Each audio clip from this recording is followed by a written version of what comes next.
guys, it's me alias Mal. Welcome to my vlog. So ngayon magluluto po tayo ng pinakbit na gulay. Ayan, meron tayong talong.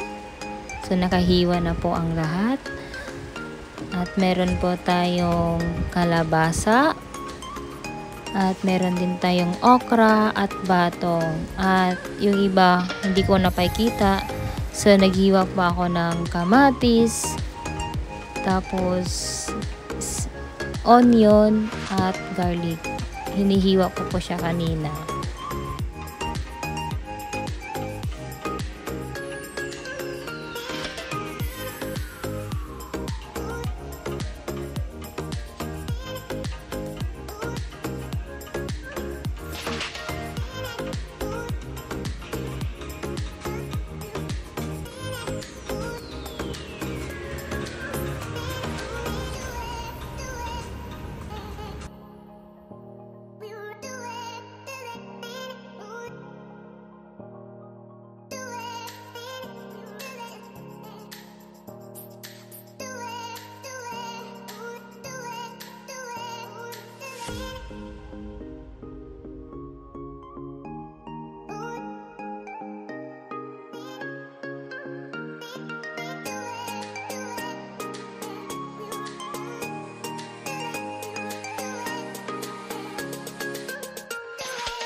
Mekas-mekas lang ang peg. Ayan.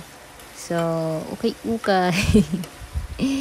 So, ganyan lang. Nag-enjoy lang talaga ako sa pagluluto. So, kapag nag-golden brown na, tsaka mo siyang ilalagay yung mga sangkap. Tapos, lalagay yung tubig para maluto na siya. Tapos, takpan mo naman siya ulit. So, ganun yung pagluluto. Yung kapag gulay, ano talaga. So, nilagay ko yung kalbasa. Kasi yung mas mauna kasi yung dapat yung ano, yung matigas kasi matagal yung kalabasa eh. Ayan. So, diba? Mindset lang tayo guys. Basta depende lang po sa inyo yung pagtitimpla. Kasi iba-iba tayo.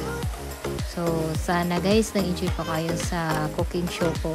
So, dun, wag kayo, pasensya na po sa background na ganyan lang.